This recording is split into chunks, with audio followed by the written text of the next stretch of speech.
Hello guys, we are back. I hope you're ready for chapter 21.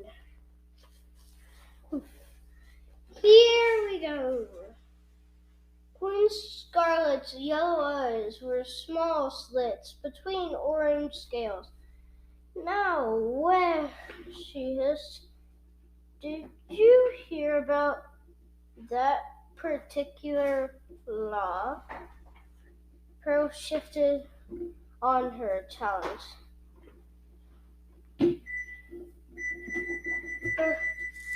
I read about it.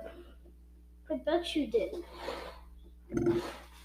Scott said, with laws that burn right through paper when you touch it. Someone's been telling you things too big for little dragon's ears. No, Pearl said too quickly. Nobody. The queen was airborne before Pearl could choke out another word. Queen Scott snatched Osprey up in her talons and shot into the sky. Stop! Pearl yelled. It's not his fault. She leaped into the air and bet her wings, chasing them. Clay watched the queen rise higher and higher above the arena. Osprey rippled in her claws, his tail hanging heavily below him. Scarlet had nearly reached the height of the wire net, then suddenly she opened her talons and dropped the old dragon. He plummeted like stone. Clay had never thought about. See how much pages we have left in the next chapter. 1, 2, 3, 4, 5, 6, 7, 8, 9, 10. That's chapter 22. Then we get to chapter 22. How a dragon needs a tail for balance while flying. Osprey's wings were slow to extend, and when they did, he lurched horribly, dragged down by the useless weight of his tail. Pearl darted at him, talons outstretched, but he twisted away from her and stopped helpless if she caught him. The burns would kill him just as much as the fall would, perhaps even more painfully. Clay saw her claws reach out again anyway before it was too late. But it was too late. Osprey flapped his wings in one last burst of energy, but he couldn't right himself. He had to stand at an awkward angle. Every dragon in the arena heard the ripping and snapping of bones breaking and wings tearing as he tumbled. He collapsed near the arena wall. Pearl landed beside him. Queen Scarlet fluttered delicately back onto her balcony perch. I hope this has been a lesson to any other dragons who were thinking of teaching my champion bad habits, she said, glaring around the arena.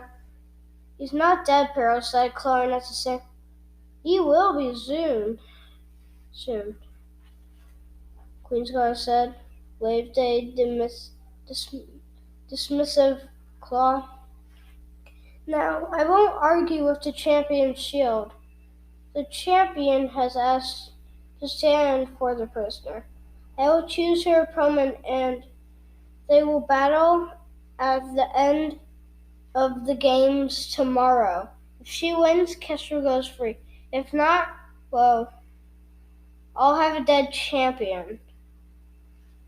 But at least we'll get to execute Carol right afterward. All in all, A wonderfully bloody day for me and Queen Bern to look forward to. The cold wind whipped around Clay, piercing the wounds on his back and whistling through his scales. Bern was coming here tomorrow, and when she left, she'd be taking Sunny with her. All right, Pearl said, staring down at Osprey's last dying spasms. Tomorrow then. She reached for Osprey's talons and stopped, and her claws hovering over his Ainsley closed, but not touching. Of course we'll have to lock Kestrel back up, said Queen Scarlet. You wouldn't want her to try escaping again, you understand. Fine. Pearl turned and looked at Kestrel. They faced each other as Vermilion dismissed the crowd. The dragons began to pour out of her arena, buzzing with excitement. When most of the crowd was gone, Kestrel pointed to the chains around her mouth. She wanted to talk to Pearl. No, Pearl said as one of the guards stepped forward. She stared into Kestrel's eyes. You killed my brother. You left me here, and it's your fault my friend is dead. I may not want you dead, but I want to know you.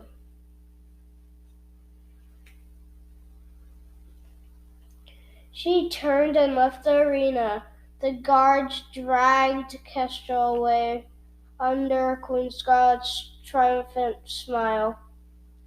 Clay's head was spinning. He tried to catch Tsunami's eye, but he was storming around her platform, clawing angrily at the air across him.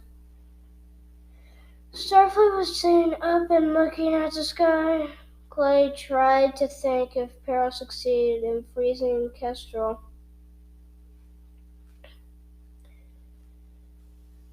Surely Kestrel would try to free the Dragonets as well. Maybe she'd go to the Towns of Peace for help.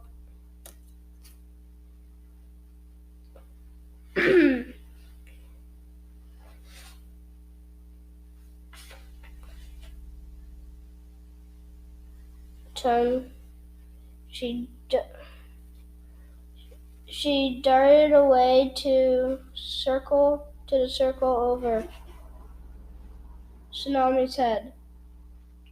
And then Starflight, even Tsunami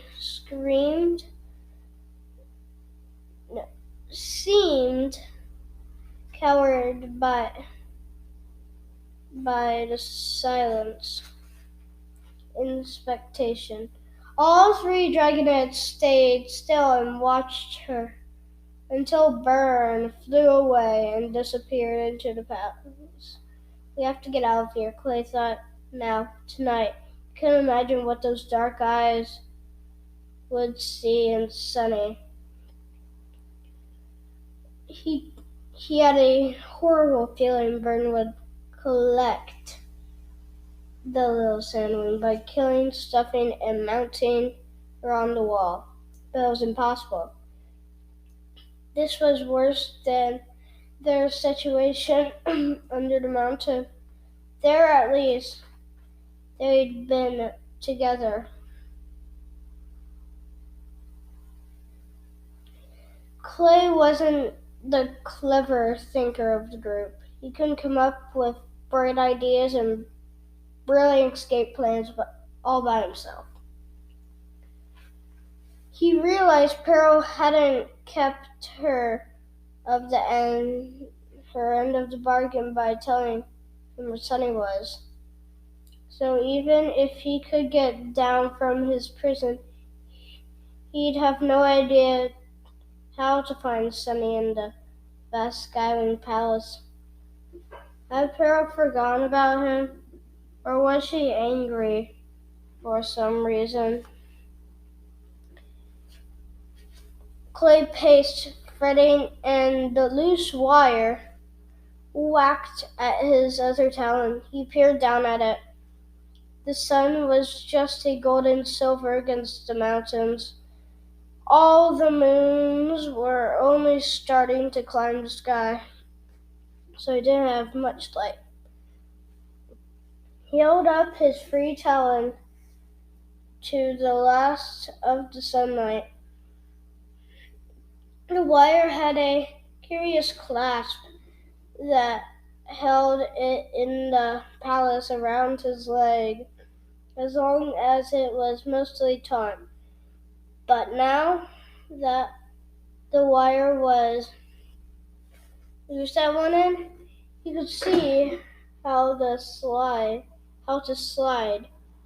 it out by burying it with one claw. The other end had been attached to Horizon, the sand-dwing prisoner Pearl had killed. Now it was clipped to a ring in the center of the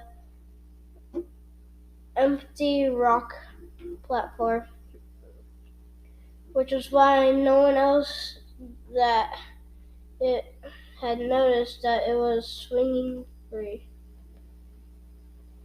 After a few moments of poking the clasp, Clay was able to work the wire off his leg. He was left with a stretch of wire about the length of his own tail. It was made of hard, sinewy metal that gleamed silvery pink in the last rays of the sun. The same stuff in the bands on his wings. He could guess that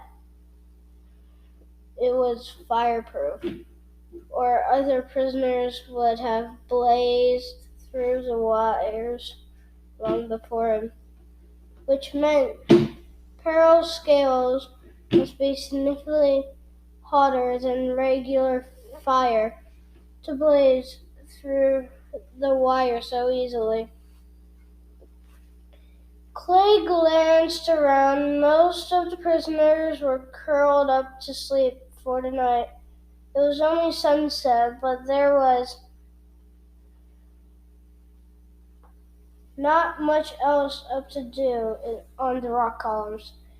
There were no guards in sight. There must be some kind of welcome banquet happening for Byrne. Hopefully all of the Skywing soldiers would be there feasting and laying bets on the gladiator fights scheduled for tomorrow. And hopefully Pearl would be in her room, the closest cave to the arena, if he could just get her attention. If he could only talk to her, maybe she'd find a way to save them.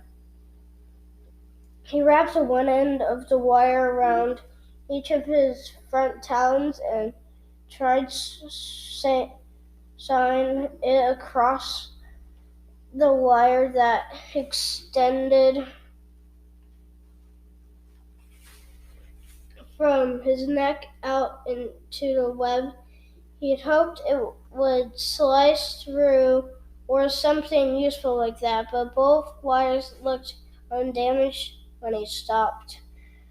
But as he slid the wires across each other, an eerie note echoed across the arena like the lone cry of a bird, or at least hum of a harp thing. That was kind of cool, Clay thought.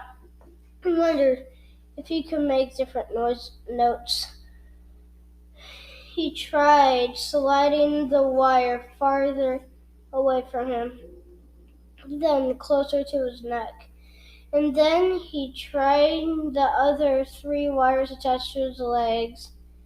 The sounds were different, higher, lower, but still with the eerie melancholy quality to them. Maybe Pearl will hear this and come talk to me, Clay thought. But how would she know it wasn't just the wind or owls calling a song? The only song he knew was one Tsunami sometimes sang to annoy the guardians about the Dragonauts are coming to save the day. Still, maybe they'll tell her it's me calling. He tried the wires again until he found the notes he wanted. It was fully dark now, with only a distant glimmer of moonlight creeping up the mountains. He couldn't see the prisoners across the arena from him at all, but he hoped Starflight and Tsunami would be listening. Clay concentrated. The wires were in order. Oh, the Dragonets are coming. He paused. It was too slow. When Tsunami sang it, the song was fast and fierce. So you could imagine a hall full of Dragonets roaring it at top volume. But Clay couldn't get between the wires quickly enough to get the notes right and keep the tempo. He tried again. They're coming to save the day. The notes echoed around the arena, soft and mournful. How would Peril ever recognize it? Sound like ghosts of ancient dragons whispering from under the sands. Maybe if he kept practicing. They're coming to fight, for he knows right to Dragonets. Clay stopped. The last hooray would sound particularly ridiculous as an ancient ghost whisper. This was hopeless. Oh, the Dragonets are coming. Clay leaned forward. Was that an echo coming back to him? But he clearly hear words in it. They're coming to save the day. He swapped his head to the left. That was definitely a second voice. And neither one was Tsunami, because these dragons could actually sing. They're coming to fight for what's right to Dragonets. Now there was at least 6 voices, all soft and haunting as the notes from the wires. They slowly fade out, leaving off the last hooray, just as Clay had done. The prisoners were singing. Clay set his wires together and began to play again. This time, one voice after another joined in. As the arena began to fill with moonlight, Clay saw the prisoners to his left, the Ice Queen, with her silvery head stretched toward the sky, singing. He picked up the pace a little the fourth time.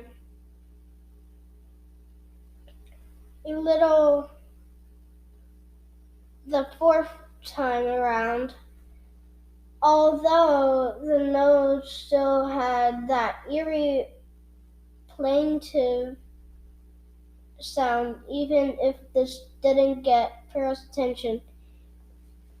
The singing filled him with a wild, hopeful leading. It seemed like every prisoner in the sky was singing out. He was pretty sure he could even hear Tsunami's croaky voice and Starflight's pure tenor. This song meant something, even to dragons hardened on the battlefield and in the arena. They believed in the Dragonets and the prophecy. For the first time, Clay's dreams of doing something big and legendary and helpful seemed like they belonged to this world instead of his imagination. They were on their sixth time through the song, all of them singing wholeheartedly, when a blast of fire shot through the arena doors. Bello and Queen Scarlet stormed into the sand with Bern right behind her. "Stop that infernal noise right now!" Bern roared. The singing broke off at once. Clay quickly hid the wire in a fold of his wing. Although he didn't think the queens could see the prisoners very well up in the dark. "You!" Queen Scarlet growled, pointing at Tsunami, "and you!" She pointed at Starflight. "And, well, probably not you. But get down here anyway." She snarled at Clay. Skywing soldiers spilled out of the tunnel and soared up to the three dragonettes. Clay realized they were about to discover his missing wire. He lunged away from the two who'd come to get him, flapping and waggling their heads with his wings. "Here, stop it, or we'll drop you," one of them snarled, "but he's a little—" "The other one started, shh," said the first. "You heard the Queen. You don't call them that." It was enough. In the confusion of the dark, they each thought the other had unclipped the leg, and they flew him down to the sand without catching their mistake. Tsunami and Starflight both gave Clay concerned looks, and he realized he must still have a fair amount of blood and mud crushed to his scales. "Bring them this way," Queen Scarlet snapped, stomping into the tunnel with Bern. Clay reached out and brushed wings with Tsunami as they were shoved along. Whatever happened next, at least he was with his friends now. We're gonna leave off there. We made it to chapter 22. I don't think we're gonna go by final anymore. So, yeah. Bye-bye.